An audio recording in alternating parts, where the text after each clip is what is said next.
No matter how much you try to cover it, the truth will always find a way to come to the light. This is the case regarding the murder of Darren Seals. In the state of Missouri and across the nation for that matter, Seals was a rapper as well as famed activist, so much so that many compared him to Malcolm X. In the early morning of Labor Day 2016, he was found shot inside his burning car outside of St. Louis, Missouri. Today, some 6 years later, the former Missouri state senator, who was in Ferguson movement with him, and that is Maria Chappelle-Nadal, joins just one of the country's leading documentarians as well as historians and investigative reporters, and that is Ray Nowosielski. And they have produced an award-winning podcast that I encourage everybody to listen to right now. And it is a podcast called After the Uprising, The Murder of Darren Seals. Darren was a leading voice. Not only was he a rapper, but he was also a manager of a rap group called Bottom Boys. And, people feared Darren because he was so truthful. And he just believed that justice needed to be served, especially when it came to, engagements, deadly engagements between law enforcement and communities that were vulnerable. And that is what brought on the Ferguson movement in 2014. You know, that's an extremely heavy mantle to wear in terms of being compared to Malcolm X. Why were people making that sort of comparison with regard to him? He was fearless. Darren was absolutely fearless. Darren was someone who you can consider unbossed, unbought, and he was relentless when it came to his activism and bringing different groups together.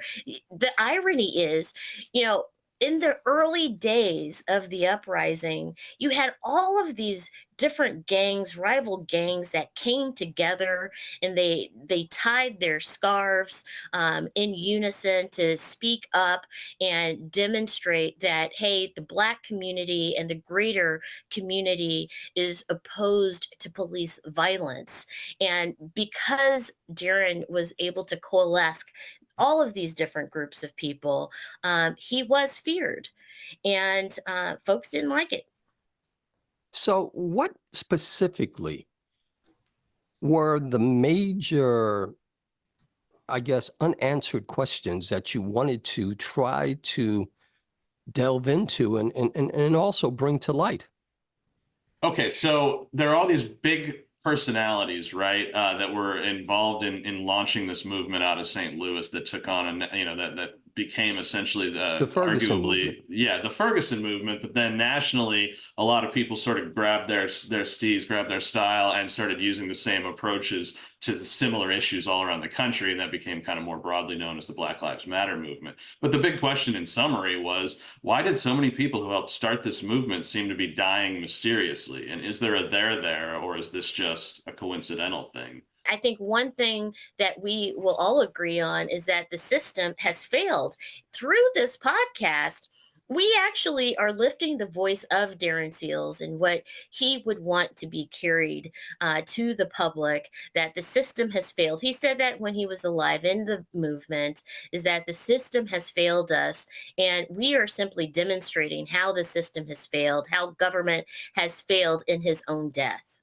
And Daryl, this is one of those stories where it's hard to answer what were the questions, because it's one of those stories where as you do the investigation, instead of answering a bunch of these questions, you end up with more and more questions. Why was the FBI surveilling him? Why did the prosecutors know who killed him and not prosecute? It sort of just expands. 6 weeks before the completion of the podcast series, you guys received this totally explosive police report? Yes, I had to scrap episode 10 as it was cut. John Duffy was just about to send it on out for review, and we had to do a brand new one because we thought we knew what had happened to Darren. But in this report is the details confirming everything we thought we knew and a whole lot more. Yeah. There are a lot of people on the streets who were very active in the movement who thought law enforcement would not do their due diligence. And in season one, that's what you'll see as well, is a lot of people who were activists believe the same thing. Law enforcement would not do the due process that was needed in this case. However, in later episodes, as Ray has stated, 6 weeks before we were mastering this podcast, we came into other information, the actual 200-page police report that showed that law enforcement did their job, and it was amazing work. Unfortunately, the police department didn't want to interview with us, but we have to commend them when they do their job. We also have to Yeah. bring light when they don't do their job. So how do you feel about the attacks that are being made on true journalism? Forget true crime. I'm talking about true journalism right now, and striving for its very existence in many respects.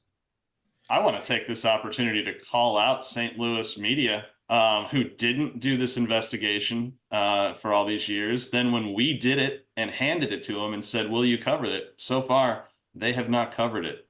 No one has covered the story whatsoever. And I think it's because it's so heavy and it's so deep, and it required a lot of thought, a lot of work that folks are unwilling to do in the local media market. And it's upsetting to me that we're all glad to be speaking with Chicago, but Mm. it's a story relating to St. Louis. St. Louis is the #1 listenership, but Chicago's been #2. So apparently there's great interest Well, out there. there are so many parallels because, unfortunately, not only do we share a locality in terms of, being kind of in that Midwest corridor, but also many of the ills that plague our wonderful cities, whether it be St. Louis and Chicago, kind of mirror each other. I'm guessing there are some people out there trying to say that these are unrelated or coincidental, but certainly you don't feel that's the case, right? We don't know, actually. There are a lot of people who say, oh, this was a suicide, but we truly don't know. We have questioned the investigations by police in determining, whether or not a certain death was a suicide, and we pursued the policies and procedures and evidence. And so it's very complicated. Every single case you have to take individually. However, there is overlap, and we found that in season two, where there was overlap with one of the deaths in Ferguson, and a serial killer who was thought perhaps he may have been the killer of Darren Seals. And we discovered that he was not, but there was overlap and reason to believe, some of these murders were connected in one way or the other. What's the old phrase that one is an isolated incident, two may be a coincidence, but three or more is a conspiracy, right? Absolutely. And you mentioned, that Darren Seals was an activist, but that's certainly underselling it. He was described as perhaps the next Malcolm X. Absolutely. He was a very militant but thoughtful person. And, he worked 6 days a week at GM here in St. Louis. And, you would have thought after working 12 hours a day, you would be exhausted. But he took his time not only to be an activist, but also to mobilize people. And that is something to be commended. And he was very just, he said things other people feared to say. I mean, St. Louis, is a very conservative state, and even in this Democratic hold that we're in, there's still a lot of conservatism, and people did not want Ferguson to be on the front page, and people still talk about that today.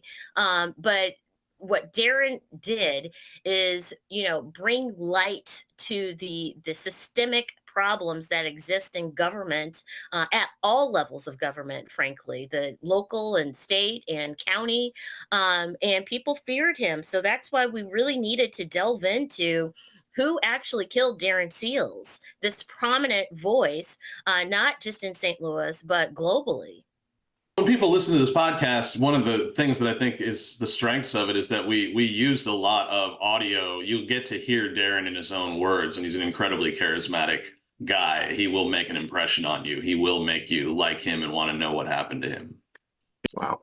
Yeah. Scary times we're living in. And as you detailed in these stories of these activists who have all met untimely deaths, season 2, focusing on Darren Seals After the Uprising. Stream it where your finer podcasts are found. Maria Chappelle-Nadal, Ray Nowosielski, thank you for the time.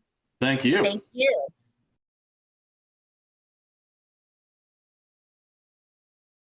Good morning, Marie. Good morning, Ray.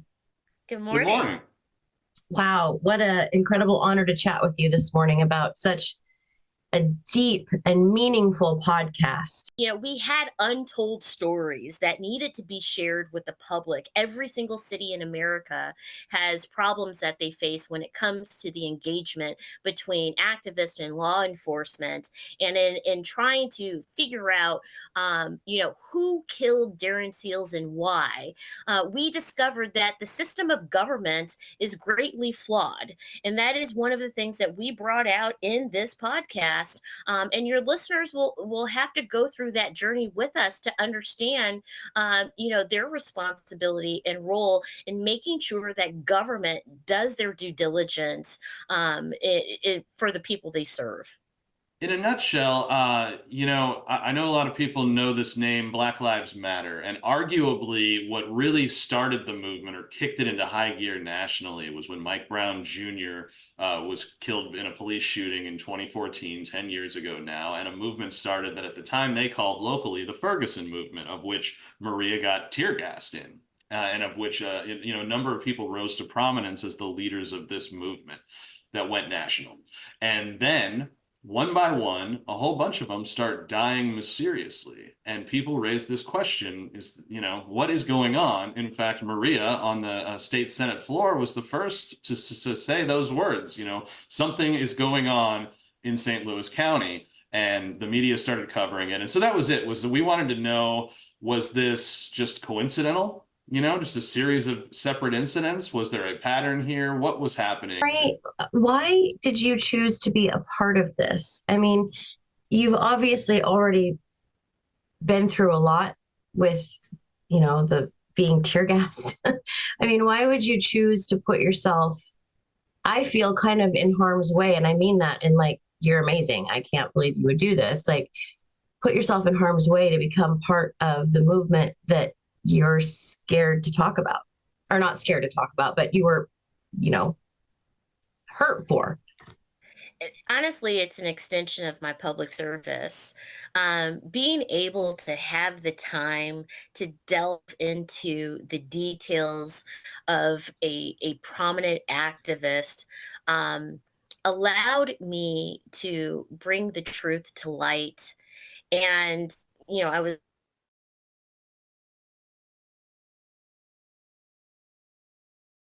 writing, but prior to this interview, that there's so many voices that have gone unheard, and I want to just be part of that story of telling other people's truths when they're no longer living.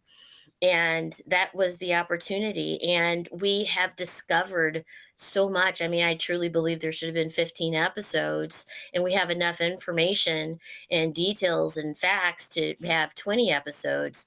But it remains that in St. Louis, which is still part of the South, even though considered Midwest, that we have institutional racism in government. And we have discovered through Darren Seals' voice all of the voids that still exist in government. And it has been an honor to bring truth to light. Part of the process in discovering the facts surrounding Darren's death, they were really frightening and scary. And honestly, I had nightmares because of some of the things that came out. You have to understand, we're reading hundreds of police reports with a lot of just a lot of violence in it, and a lot of young people who have been involved in violence. That was part of the background of Darren's world and his mother's world, and her own life is a testament to what the reality is on the streets. And so, in answer to your question, I would just say that I went through the multiple levels of emotions in getting through this story. But I knew that it's not just about Darren, but multiply Darren's story 1,000 times. And it's the same thing that you see in Seattle. It's the same thing that you see in Chicago and in LA and in DC and in Florida. And the story needed to be told, and the truth needed to come out. And we hope in the end, after people listen to our journey of figuring out who killed Darren Seals, they'll understand their own obligations. And we hope that like the media also does their part, like print media does their part in investigating some of these stories. In St. Louis, we don't get that. And that's why this podcast is so important, because we do the work that our local media in St. Louis should have done a long time ago. Was there ever a moment, either one of you, where you were legitimately scared for your safety? How many cameras have I added to my house? Yeah. Wow. That moment was the last 6 months up to right now. Yes. Continuing. Continuing. Literally, I'm looking at my cameras all night long. We've been contacted by one of the family members of someone who is considered the organizer of Darren's death, who has been tied to multiple murders, and they asked us to remove his name. The issue is that his name comes up in all of these police reports and in our interviews. And so as we are bringing truth to light, we have to understand there's a person out on the streets, right? Multiple people out on the streets who have been accused of murder, who know that this is out. Yeah, and once we deliver our journalism to iHeart, that's iHeart's, and they're not gonna take it down no matter who tries to strong arm us. So yeah. How do you choose what person to highlight, follow, and honor with each of these podcasts, each of these seasons? I don't know. I felt like Darren chose us, Maria. I don't know. What do you think? It was, it's interesting. We had been tipped off that DeAndre Joshua, his brother, told us that this alleged serial killer named Perez Reed, who had just been arrested, had been playing a dice game with DeAndre Joshua, the first of the quote unquote mystery deaths. And DeAndre had taken him for a lot of money that day just before he was shot. And we said to ourselves, well, wait, that was an incident in which he was shot in a car and it was attempted to be lit on fire, same as Darren. Could these two be connected? So really, Maria and I started out on the trail of this rare black serial killer out of St. Louis named Perez Reed. And then, and through that, though, I think we realized that ended up coming to a single episode around Perez, but what became much more interesting and what grew out of that was the look at Darren. And it was so fertile that we couldn't not make that the entirety of the season is Darren Seals. I think that's the answer.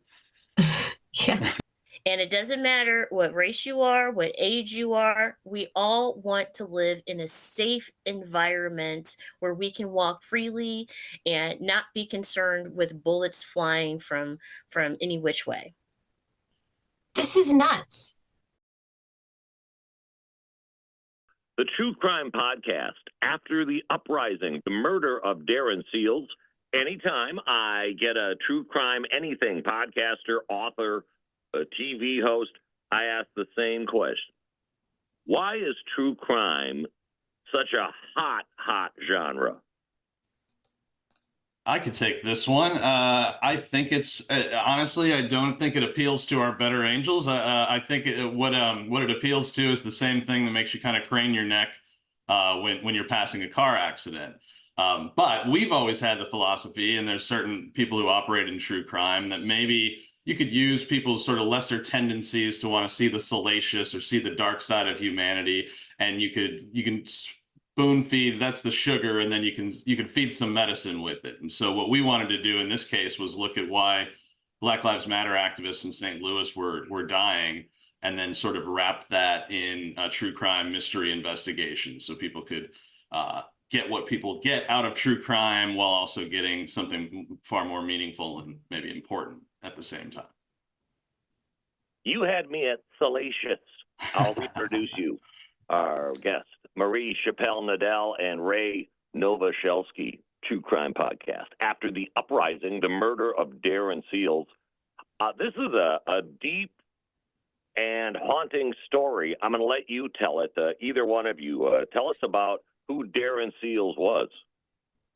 Darren Seals was a prominent activist in the streets. He had a really complex background, but he found his voice in his activism on the streets shortly after the death of Michael Brown, who was killed by a police officer in Ferguson, Missouri. And one of the strengths that Darren Seals had was bringing multiple groups together, including rival gangs and artists from the underground rap world. And so when he died, his death was among the 7 different groups, or the 7 different people who mysteriously died, and no one knows why or who did it until now. And so that's why we wanted to bring this issue to the forefront, this story to the forefront, because there's so many competing stories, but we thought the public deserved to know why Darren Seals died. And let me ask, have you gotten any... Ray, in your estimation, did folks really want to do the deep dive into this death? Well, so that's an interesting question. So the initial perception by activists, they found a crime scene that seemed to be like littered with items that had been left by police.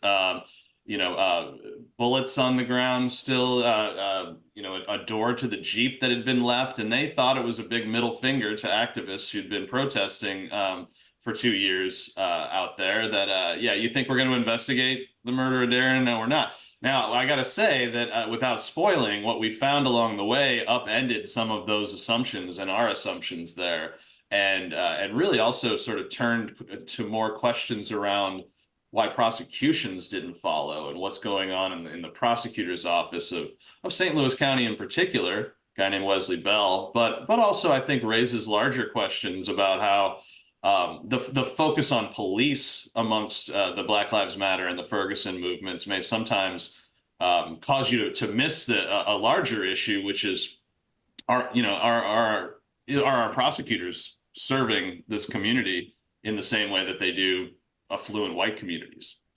Marie, since you were part of the same movement, why was Darren Seals perceived as such a threat by some folks? Because he had a voice of authority on what the world of racism really was about. And, let's not forget, we're talking about St. Louis, Missouri, which was a half free, half slave state. You're talking about the part of the Deep South, and so we, as a former state senator during the Ferguson uprising, a lot of the status quo elitists, just people who had power, who have power, they wanted to present a different story, a different picture. And what Darren offered was the raw material of what the reality is in St. Louis. And so that's why he was feared, is because he was telling the truth of the systemic racism and institutionalized classism that we face every single day. And so bringing that truth to power in a very prominent light in the media, and the media was just tracking everything that Darren was saying and others were saying, and the local, you know, institutionalist, they don't like that when there's someone who is able to have control or be able to influence the masses uh, to fight for their own rights and their own justice. And that's why Darren was such a force, is because he came right out of the box and knew what had to be done. One of the things I always said in the movement is there's a space, a place, and a role for everyone. And Darren had a specific role. In my position, I had a specific role.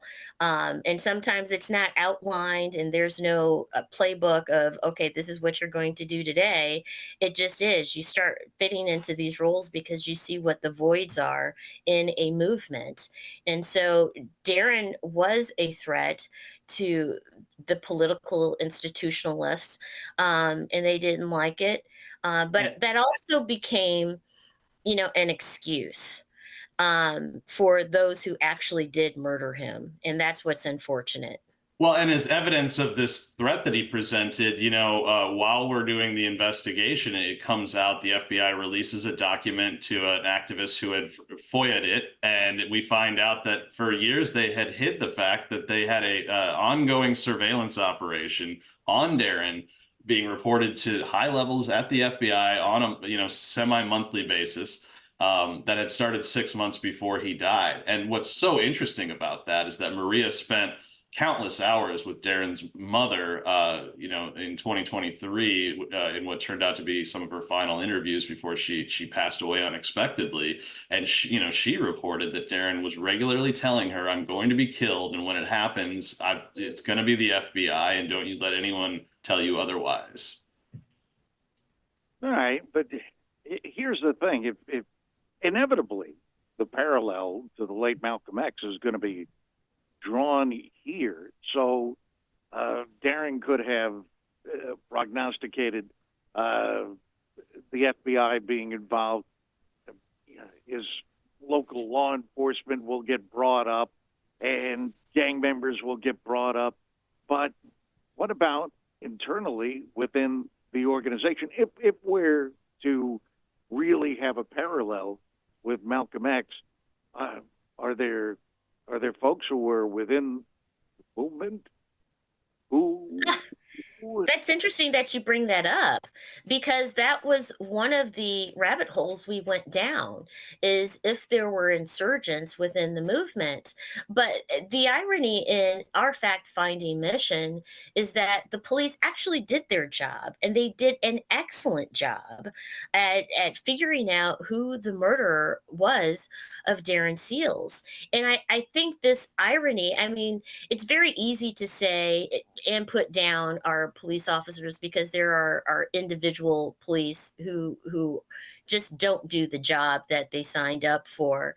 But the majority of our law enforcement officers do their job, and it's very evident in the police report that goes through the investigation of who and why someone killed Darren Seals.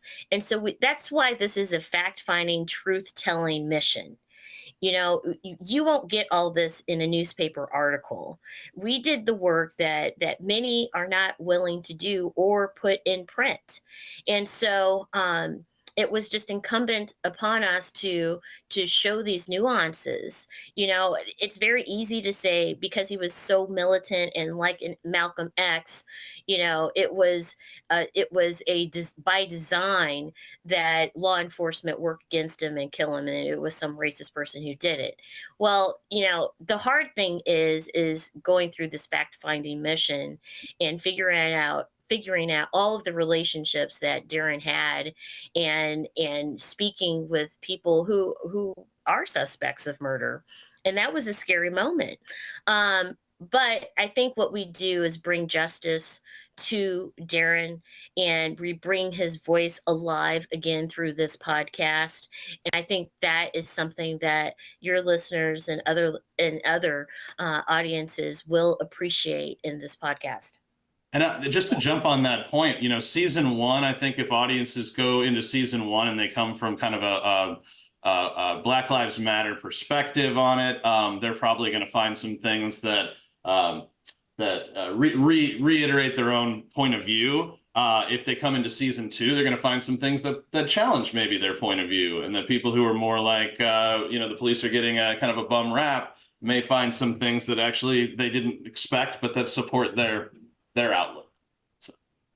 After the Uprising, and award-winning investigative team has been assembled for this podcast, The Murder of Darren Seals, and Marie Chappelle-Nadal and Ray Nowosielski have done an outstanding job and will continue to do so to inform us. I appreciate their efforts, and I thank them for spending a little time with us. Thanks, kids. Thank you.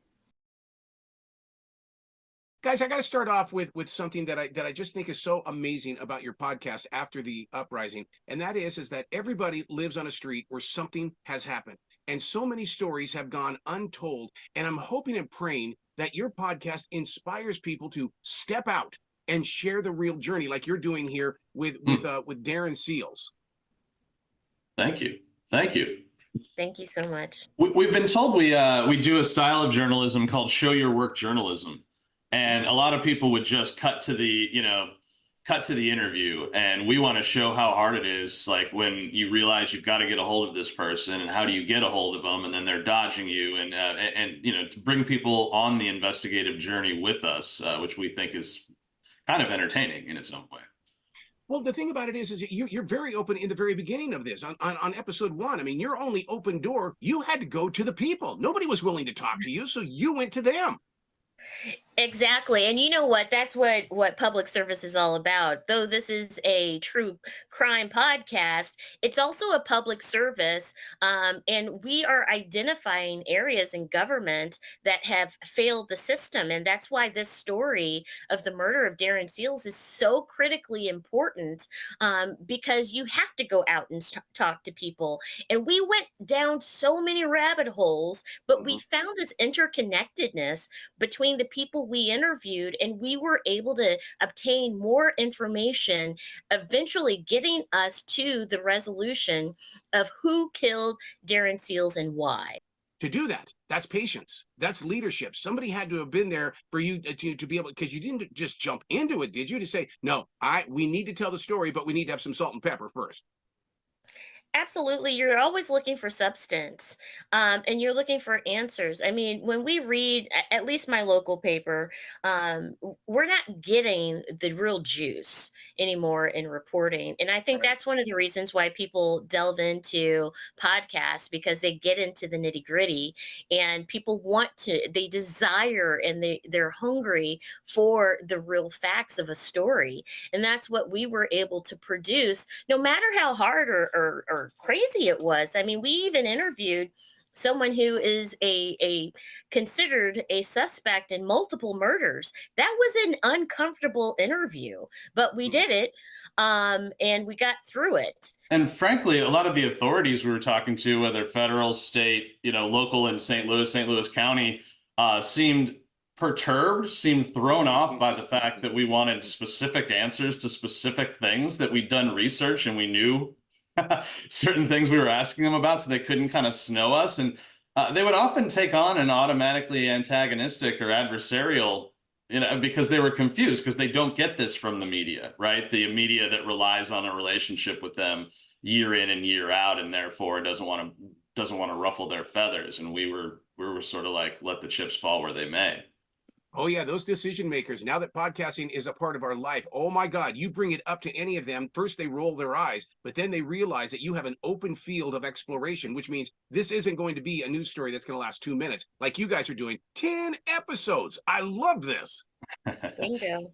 We sunshine requested ourselves, which is like the local Freedom of Information Act in Missouri, and you'll hear the podcast co-creator John Duffy and I discussing it in an early episode of season 2. We get back the results of sunshining our names, and we find that when season 1 came out, the head of St. Louis County PD's information officer had first initially sent department-wide, do not participate. These guys are not on a fact-finding mission.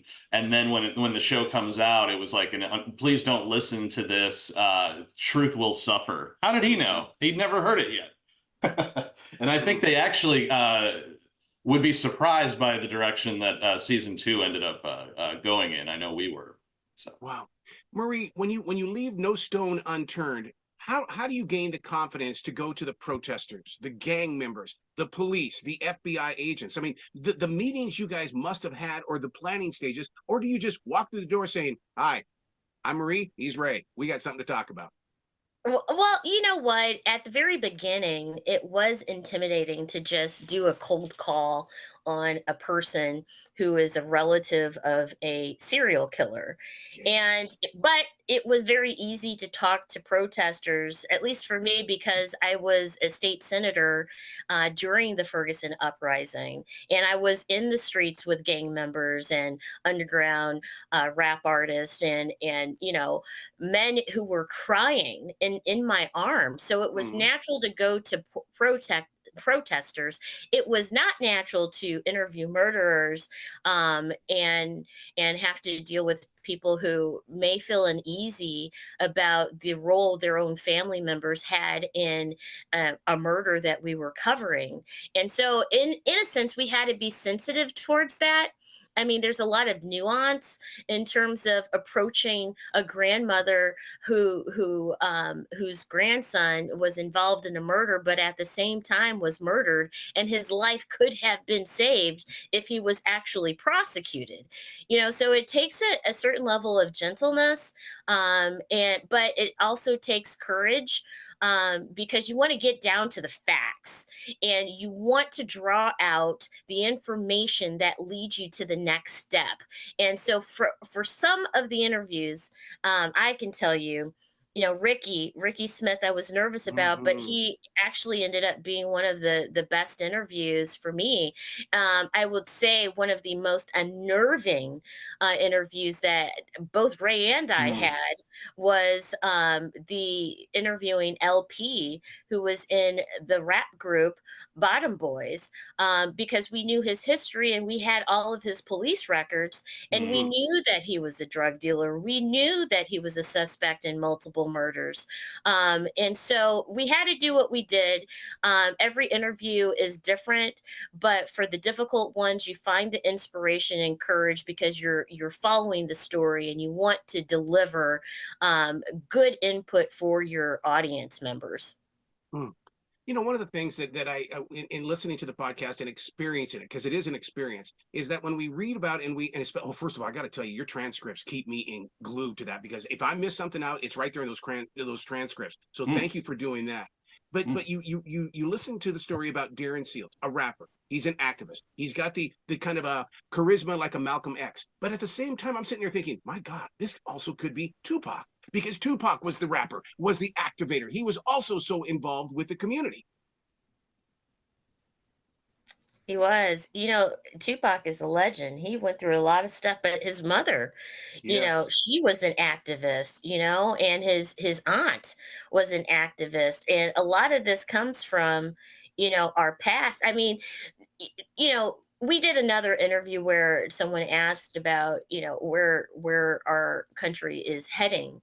And, for some of us, what flashes before our eyes are 400 years of slavery if one option wins the presidency. And we have to remember that there's so many people who fought for the rights that we have right now. And Darren was an example of that. And he led people, but he also took the space that was void. He took the space that was empty and he made something out of that space so other people would have a voice. And people followed him because of his honesty in that approach in delivering, hey, this is the message that we should be communicating throughout the world, and especially this country where our rights are being taken away every single day. And when you mention Tupac, I mean, it makes me think of how charming Tupac was and the charisma he had. And that's where I feel like I see a lot of that in Darren Seals. And those who want to take this journey of these 10 episodes are going to be treated to the man in his own words. A lot of our archival audios, they call it, that we found of him. And he is a guy that will grab you. You will like him. You will want to know who this man is and what happened to him.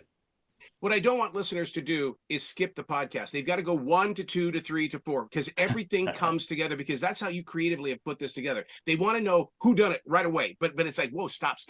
You've got to hear the full journey. And I love the way you guys patiently do that.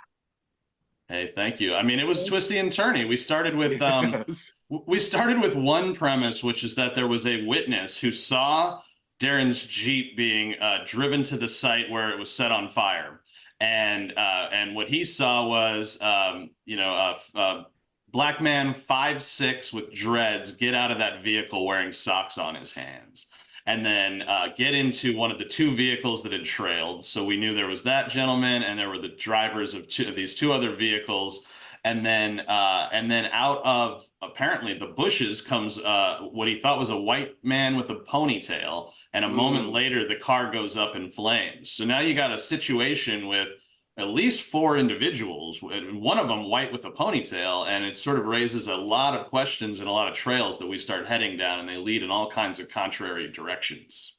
And what's intriguing about this is the actual murderers of Darren Seals, they held on to the fact there was a white man. They wanted the public to believe that it was not them themselves, but it was this white guy who probably, what was inferred was that he was possibly a racist person who wanted to just kill Darren Seals. And, the reality was different than that. And so that's why it's so important to have these facts and really hone in on them, because perception is a big deal. And I know in politics, perception is everything. But when it comes to murder, you want to know the facts. Wow. In a very creative and professional way. I know we've talked about you guys being journalists, but what inspires me about listening to your voices, you're also activists. You're peaceful activists in the way of getting that story out there, telling me about our neighborhoods and our lives beyond the headlines. Well, and Maria was a legit activist. Like when I was watching all this go down on TV and, and rooting for the Ferguson activists, she was out there getting tear gas. Yes. Yeah. Wow. Yeah, that's true. This is, for me, this is another way of public service. Yep. And I didn't realize when I stepped into this role of host and producer and investigator that I would be evolving my public service into a podcast, but it is public service. And it's one to be commended in this space. We can't, as a former political person, we can't go door to door and talk about this podcast or that podcast. We have to talk about the bringing resources back to the community, things that people care about. But it's a different opportunity to communicate in a different way, and it still at the same time is a public service, and that's an honorable thing. Wow. You guys have got to come back to this show anytime in the future, whatever it's going to take to keep pushing this story and others forward. Thank you, Arrow. Appreciate that. Hey, I'd be remiss to not to fail to mention that in addition to Maria and I, Mallory Kenoy and my co-creator of the original show, John Duffy, were both instrumental, as this was a team of 4 that went down this road for 2 years, and we hope audiences find it as interesting a journey as we felt we had. Unity. Absolutely. I believe in unity and I believe in teamwork, and I love it that you let us know that. Thank you. Thank Be you. brilliant today, you two, okay? Thank you so Take care. much.